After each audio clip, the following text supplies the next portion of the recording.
Community റേഡിയോയോടുള്ള സ്നേഹത്തെ പ്രതി madam ഇവിടെ വന്നതാണ്. കമ്മ്യൂണിറ്റി റേഡിയോ പ്രസ്ഥാനത്തെക്കുറിച്ച് വളരെ നല്ല കാഴ്ചപ്പാടുള്ള ഒരു വ്യക്തിയാണ് മാഡം. നമ്മുടെ റേഡിയോയ്ക്ക് വേണ്ടിയിട്ട് അഭിമുഖം തന്നിട്ടുണ്ട്. കമ്മ്യൂണിറ്റി റേഡിയോ തുടങ്ങുന്ന സമയത്ത് മാഡത്തിന്റെ ടോക്ക് നമ്മൾ കൊടുത്തിരുന്നു. അപ്പൊ അങ്ങനെ അതിനോട് ഇൻസ്പയറിംഗ് ആയിട്ടുള്ള കമ്മ്യൂണിറ്റി റേഡിയോ എന്ന് പറയുന്ന അതിന്റെ ഒരു സാധ്യതകളെ കുറിച്ച് വളരെയധികം കാഴ്ചപ്പാടുള്ള ഒരു മാഡമാണ്. അതുപോലെ തന്നെ ഒരു നല്ല സംഘാടകയാണ്, സാമൂഹ്യ പ്രവർത്തകയാണ്. അങ്ങനെ ഒരുപാട് ക്വാളിറ്റീസ് ഉള്ള ഒരു വ്യക്തിയാണ് ഇപ്പോൾ നമ്മോടൊപ്പം കിട്ടിയിരിക്കുന്നത്. നമ്മുടെ ഭാഗ്യമാണ് ഈ സമയത്ത് മാഡത്തിന് ഇവിടെ ലഭിച്ചതിൽ. നമുക്കറിയാം DAVP സെൻട്രൽ ഗവൺമെന്റിന്റെ ആണെങ്കിൽ സ്റ്റേറ്റിൽ നിന്ന് മീഡിയയ്ക്ക് പരസ്യം ഡിസ്ട്രിബ്യൂട്ട് ചെയ്യുന്ന ഏജൻസിയാണ് information and public relations department. അപ്പോൾ അതിന്റെ ഡയറക്ടറാണ് ഇപ്പോൾ വന്നിരിക്കുന്നത് മിനി ആന്റണി മാഡം. നിങ്ങളുടെ എല്ലാവരുടെ പേരിലും ഇൻഫർമേഷൻ ആൻഡ് ബ്രോഡ്കാസ്റ്റിംഗ് മിനിസ്ട്രിയുടെ പേരിലും ഈ വേദിയിലേക്ക് ഏറ്റവും ഊഷ്മളമായി സ്വാഗതം ചെയ്തോളൂ.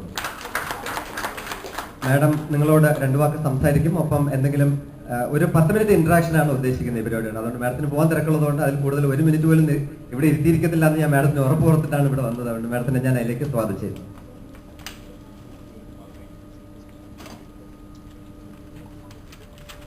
Dear Vipin, colleagues from the Department of Information and Broadcasting, Government of India, dear friends, ഞാൻ നേരത്തെ വിപിൻ പറഞ്ഞതുപോലെ വലിയൊരു ഇന്ററാക്ഷന് റെഡി ആയിട്ടൊന്നുമല്ല വന്നത്.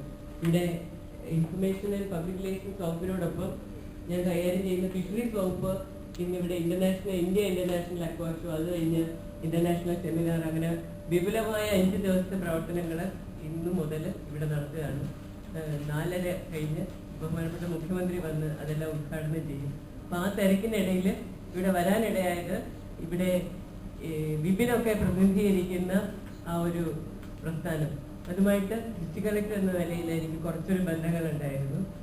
കമ്മ്യൂണിറ്റി റേഡിയോ നെറ്റ്വർക്കിനെ കുറിച്ച് വളരെയേറെ പ്രതീക്ഷയോടെ കാണുന്ന ഒരാളാണ് ഞാൻ. നേരത്തെ വിപിൻ പറഞ്ഞ പോലെ പരസ്യം കൊടുക്കുക മാത്രമല്ല, പബ്ലിക് റിലേഷൻസ് വകുപ്പിന്റെ ചുമതല, സർക്കാരിന്റെ ഒരു ഒഫീഷ്യൽ മീഡിയ എന്ന് പറയുന്നത് PRD ആണ്.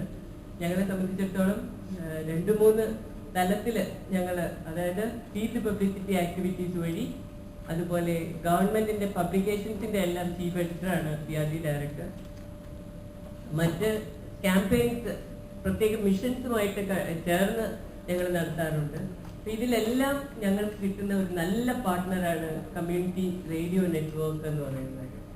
Therefore, the government itself is giving some kind of a priority to this field. ഒരു കമ്മിറ്റഡ് ആയിട്ടുള്ള ഒരു മിഷൻ ഉള്ളവരാണ് ഈ രംഗത്തേക്ക് വരുന്നതെന്നുള്ളതാണ് ഇതിനെ സാധാരണ മാധ്യമ പ്രവർത്തകരിൽ നിന്ന് വ്യത്യസ്തമാക്കുന്നത്.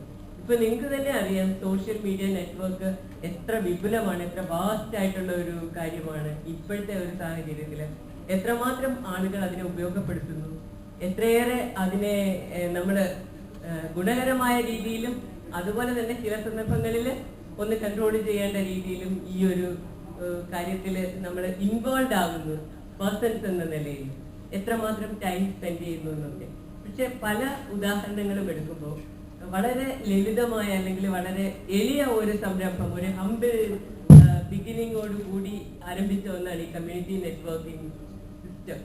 പക്ഷേ എപ്പോഴും ലോകത്ത് പ്രധാനപ്പെട്ട ആവശ്യങ്ങൾ മാനവ സമൂഹത്തിനുണ്ടായ ഘട്ടങ്ങൾ, whenever there was the society was in need of it, വളരെ നന്നായിട്ട് പ്രതികരിച്ച ഒരു മാധ്യമ സംവിധാനം എന്ന് വേണം കമ്മ്യൂണിറ്റി നെറ്റ്വർക്കിനെ കുറിച്ച് പറയാൻ. ദുരന്തങ്ങൾ ഉണ്ടായിട്ടുള്ളപ്പോൾ, അതുപോലെ വലിയ സാമൂഹ്യ ദൗത്യങ്ങൾ, അതായത് ഡിസാസ്റ്റേഴ്സ്, സോഷ്യൽ മിഷൻസ്, ഇതിനെ രണ്ടിനെയും ഏറ്റവും കൂടുതൽ അത്തരം സന്ദർഭങ്ങളിൽ ഗവൺമെന്റും പൊതുജനങ്ങളും മാധ്യമങ്ങൾ പോലും വളരെ വൈഡ് ആയിട്ടുള്ള നെറ്റ്വർക്കുള്ള വളരെ പ്രബലരായ മീഡിയ ഇൻസ്റ്റിറ്റ്യൂഷൻസ് പോലും വാർത്തകൾക്ക് വേണ്ടി, ശരിയായ വിവരങ്ങൾക്ക് വേണ്ടി ഡിപ്പെൻഡ് ചെയ്യേണ്ടി വന്നിട്ടുണ്ട് എന്നുള്ളതാണ് കമ്മ്യൂണിറ്റി നെറ്റ്വർക്കിങ്ങിന്റെ ആ ഒരു കമ്മ്യൂണിറ്റി റേഡിയോ നെറ്റ്വർക്കിന്റെ ഏറ്റവും വലിയൊരു ശക്തി എന്ന് പറയുന്നത്. നമ്മൾ ഒരുപാട് രാജ്യങ്ങളിലെ പലതരത്തില് മറ്റ് സംവിധാനങ്ങൾ അറ്റുപോയ മറ്റ് കമ്മ്യൂണിക്കേഷൻ ഫെസിലിറ്റീസ് എന്തെങ്കിലും കാരണങ്ങൾ കൊണ്ട് ഇല്ലാതായ സന്ദർഭങ്ങളിൽ അവിടുത്തെ ആ റേഡിയോ സർവീസുകൾ കമ്മ്യൂണിക്കേഷൻ ത്രൂ ആക്കി കൊടുത്തതും പല സന്ദർഭങ്ങളിലും ഗവൺമെന്റിന് തന്നെ ഏറ്റവും നല്ലൊരു ഹാൻഡായിട്ട് വർക്ക് ചെയ്തതും നമ്മൾ ചരിത്രത്തിൽ വായിച്ച് മനസ്സിലാക്കുന്ന ഒരു കാര്യമാണ്. ഇന്നത്തെ ഈ ദിവസം ഈ മാധ്യമങ്ങളുടെ ഒരു പ്രത്യേകിച്ചും വിഷ്വൽ മീഡിയ രംഗത്ത് ഇലക്ട്രോണിക് മീഡിയ ഡിവിഷനിൽ രജിസ്ട്രേഷന് വേണ്ടി ദിവസവും വരുന്ന സ്ഥാപനങ്ങളുടെ എണ്ണം കൊണ്ട് വല്ലാതെ കഷ്ടപ്പെടുന്ന ഒരാളാണ് ഞാൻ.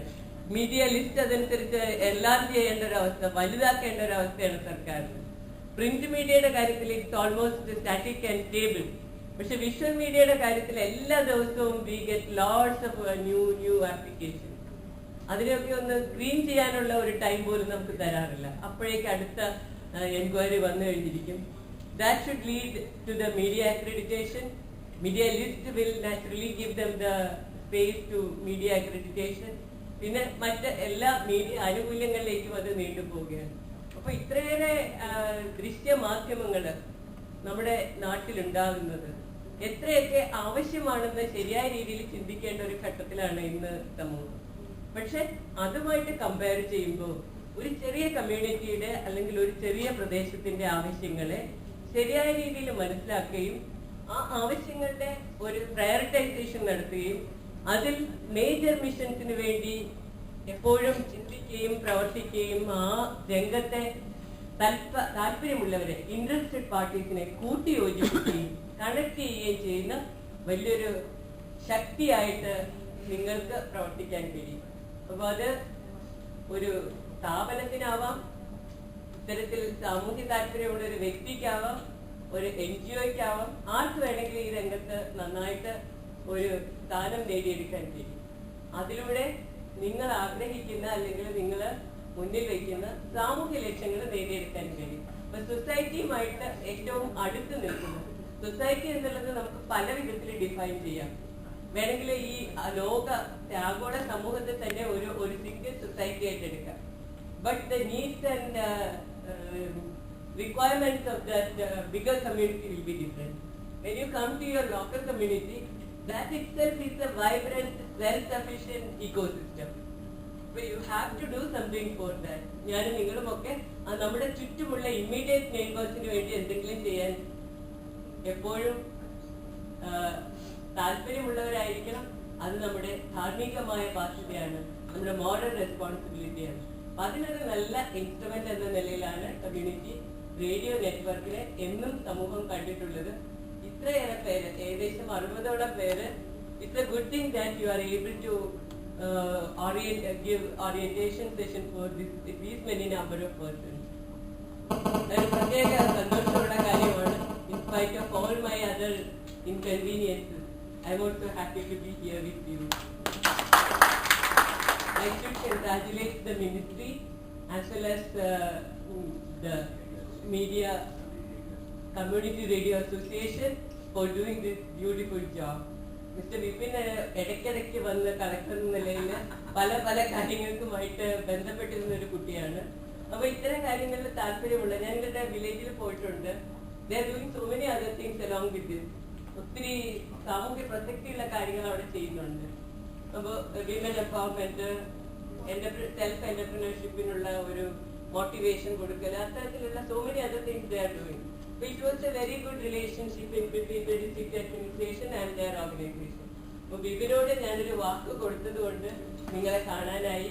തീർച്ചയായിട്ടും നിങ്ങളുടെ ഈ ഒരു 1 day സെഷൻ വളരെ നല്ല റിസൾട്ട് ഉണ്ടാക്കട്ടെ. ഒരുപാട് നല്ല സോഷ്യൽ മിഷൻസ് ധീരമായിട്ട് ഏറ്റെടുക്കാൻ നിങ്ങൾക്ക് കഴിയട്ടെ. ഈ ഒരു നെറ്റ്വർക്കിന്റെ ശക്തിയും അതിന്റെ സാധ്യതകളും അതിന്റെ സ്ട്രെങ്തും അതിന്റെ പോസിബിലിറ്റീസും വളരെ നന്നായിട്ട് നിങ്ങൾക്ക് നിങ്ങളുടെ ആ ഒരു സ്വന്തം ജീവിതത്തിലെ ദൗത്യങ്ങൾ നിറവേറ്റുന്നതിൽ ഉപയോഗപ്പെടുത്താൻ കഴിയട്ടെ. Wish you all the best. Thank you very much.